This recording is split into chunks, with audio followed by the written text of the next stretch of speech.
మోకాళ్ల నొప్పులు, gas, gut health వంటి సర్వ రోగాలకు నివారణి అరుణ యోగా ఆముదం. అందరికీ నమస్కారం. నేను Swaroopa Potlapalli. Welcome to I dream.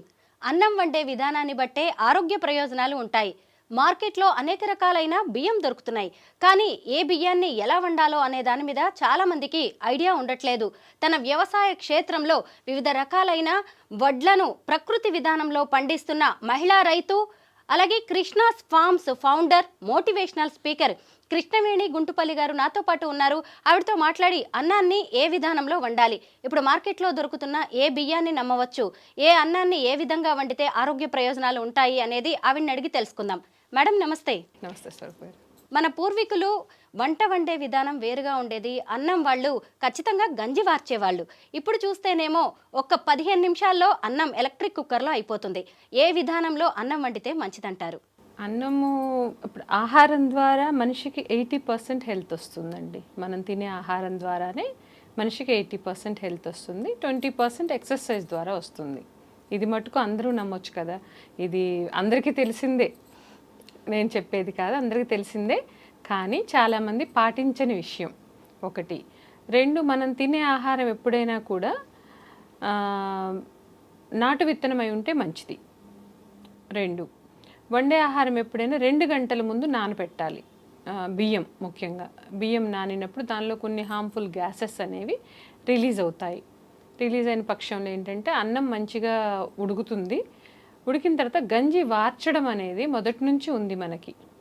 గంజి వార్చి మనం మొదటి నుంచి కూడా మట్టి కుండల్లో వండుకుంటే చాలా శ్రేష్టం. కాకపోతే ఇప్పుడు మనము అవి కడగడము, వాటితో ఈ విమ్ లిక్విడ్స్ వేసుకున్నప్పుడు మట్టి కుండలు పీల్చుకుంటాయి కదా. మట్టి కుండలు ఒకవేళ వాడిన పక్షంలో మళ్ళీ వరి ఊక, బూడిద ఇవన్నీ వాడాల్సి వస్తుంది. సో అంత పని మనుషులు కానీ చేయరు, మనము చేసేంత టయాలు లేవు మన ఉద్యోగపరంగా కానీ దేనికైనా. సో అల్యూమినియం పాత్రలు అసలు వాడొద్దు, అల్యూమినియం అనేది అసలు వాడొద్దు అనేది అది అందరికీ తెలిసిన విషయమే. స్టీల్ పాత్రలో వండుకోవచ్చు, లేదంటే ఇత్తడి పాత్రలైనా బాగానే ఉంటుంది. కాబట్టి ఏ పాత్రలో వండినా 2 గంటల ముందు నానబెట్టుకొని ఉడికిన తర్వాత గంజి వార్చుకొని, అండ్ ఉడుకుతున్నప్పుడు ఇంకో చిన్న విషయం ఏంటంటే ఒక స్పూన్ నెయ్యి వేసిన పక్షంలో షుగర్ స్పైక్స్, ఇప్పుడు ఎక్కువ డయాబెటీస్ కదా, రోటీ మీద అయినా సరే నెయ్యి ఒక స్పూన్ రాసుకొని తిన్న పక్షంలో, ఈవెన్ మీరు ఇది నేను చెప్తాను, ఇప్పుడు గ్లూకోమీటర్స్ వస్తున్నాయి కదా, ఎక్కువ శాతం మనం డయాబెటీస్ని కౌంట్ చేస్తున్నాము, అది మీరు పెట్టుకొని ఒకసారి నెయ్యి వాడకుండా రోటీ రైస్ తిని చూడండి. ఒకసారి గంజి వార్చిన అన్నంలో నెయ్యి వేసుకొని, అది నెయ్యి అంటే ఏ నెయ్యి పెడితే ఆ నెయ్యి కాదు, ఎక్కడైతే దేశీవాలి ఆవులు ఉన్నాయో బిలోనా మెథడ్తో చేసిన నెయ్యి మా దగ్గర ఉంది, ఇంకెక్కడైనా దొరికితే కూడా మంచిది, అది వాడి దాని తర్వాత మళ్ళీ మీరు నోట్ చేసుకోండి దాని రీడింగ్, ఆ తేడా మీకే తెలుస్తుంది. సో వాచ్ చేసి చక్కగా తిన్న అన్నం చాలా మంచిది ఆరోగ్యానికి. దట్టు దేశవాళీ విత్తనం, హైబ్రిడ్ విత్తనం కాకుండా మనం తింటున్నప్పుడు సోనా మసూరి, డీపీటీ ఇవన్నీ హైబ్రిడ్ విత్తనాలు అనమాట. సో అలా కాకుండా దేశవాళీ విత్తనాలు వండుకొని తింటే చాలా మంచిది ఆరోగ్యానికి. ఎలక్ట్రికల్ కుక్కర్లో అన్నం వండడం వల్ల కొంత హెల్త్ ఇష్యూస్ ఫేస్ చేశానని మీరు చెప్పారు. అయితే గంజి వార్చడం వల్ల కలిగే ప్రయోజనాలు ఏంటంటారు? అది ఏమంటే, నేను భోపాల్ నుంచి ఒక 10 years బ్యాక్ హైదరాబాద్ వచ్చినప్పుడు, అంటే భోపాల్లో అంత డెవలప్ లేదు, ఎలక్ట్రిక్ కుక్కర్స్ కానీ ఇవన్నీ తక్కువ. అక్కడ చాలా అంటే కొద్దిగా మనకి హైదరాబాద్ కంటే ఒక 25 years బ్యాక్లోనే ఉంది, అంత ఎక్కువ డెవలప్ అవ్వలేదు. కాబట్టి ఆరోగ్యంగా ఉంటారు జనాలు, ఎందుకంటే అక్కడ ఇప్పటికీ ఆవు పాలు, ఆవు నెయ్యి, ఆవు వెన్నె తింటారు, దేశవాళీ ఆవులది. అండ్ అన్నాలు ఈ వండుకునే పద్ధతిలో పాత పద్ధతులే ఉంటాయి. సో అదేమైందంటే, హైదరాబాద్ వచ్చిన ఫస్ట్లో ఇట్లా పక్కన వాళ్ళు వీళ్ళు ఎలక్ట్రిక్ రైస్ కుక్కర్స్ జస్ట్ ఏంటంటే పాపను కాలేజీ పంపించిన వాళ్ళు ఏం చేసేవాళ్ళు, బియ్యం కడిగేవాళ్ళు, ఎలక్ట్రిక్ రైస్ కుక్కర్లో పెట్టేవాళ్ళు, హస్బెండ్ 10-15 minutesలో వస్తున్నారు అనగానే ఆ టీవీ ముందుకు వచ్చింటే అది రైస్ టిక్ మన సౌండ్ వచ్చేది, అన్నం అయిపోయేది. అది నాకు చాలా మాడేది కాదు, అన్నం మాడేది కాదు, అసలు పొగలుగా అన్నం ఉండేది. నువ్వు ఎప్పుడైనా తిను, 10 తిను, 9 తిను, ఎప్పుడైనా అన్నం వేడివేడిగా బాగుండేది. నన్ను అది అట్రాక్ట్ చేసేసి నేను ఇదేదో బాగుంది కదా, నేను కూడా పాప కాలేజీ నుంచి రావడానికి ముందు నేను కూడా పెట్టేసి దాన్ని తీసుకురావడానికి వెళ్ళడానికి ఈలోపు అయిపోతుంది కదా అన్న ఆలోచనతో తీసుకోవడం జరిగింది. దాని తర్వాత కొంచెం గ్యాస్ ఇష్యూస్ ఇవి తినగానే అన్నం తినగానే ఎప్పుడైనా మనిషికి చిన్న విషయం ఏంటంటే, మనం భోజనం చేసిన తర్వాత ఇప్పుడు కార్లలో పెట్రోల్ పోస్తే యాక్టివ్గా పోతాం, కానీ కార్ అక్కడ కూర్చోదు కదా, కూర్చోదు, పడుకోదు. మనం కూడా భోజనం చేసిన తర్వాత యాక్టివ్ అవ్వాలి. కానీ జనం ఏం చేస్తాం, అన్నదాన్ని ఇలా ఒరిగిపోయి ఎక్కడెక్కడ నీరసంగా అయిపోయి పడుకుంటున్నారు.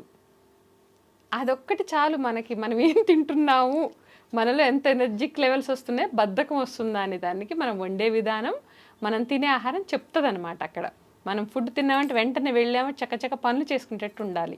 ఇప్పుడు వ్యవసాయ కూలీల నుంచి వస్తాము, మంచిగా తెచ్చుకుంటారు, తింటారు, మళ్ళీ వెంటనే పనులు చేస్తారు. మన వాళ్ళు ఉన్నారంటే తిన్నారంటే ఒరిగిపోతారు. అలా వద్దు. సో అది మంచిది కాదు. మనం అది ఎక్కడ తేడా వచ్చింది, వండే విధానమా, తినే ఆహారమా, ఎంచుకున్న విత్తనమా అనేది మనము కాన్షియస్గా ఉండాలి.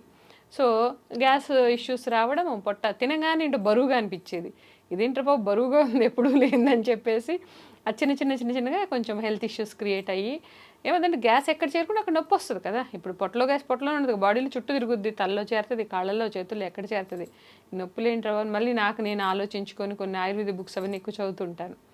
సో అవన్నీ చూసిన పక్షంలో తర్వాత హాస్పిటల్ వెళ్ళడం జరిగింది. లేదా 3 months కోర్స్ అది ఇచ్చారు.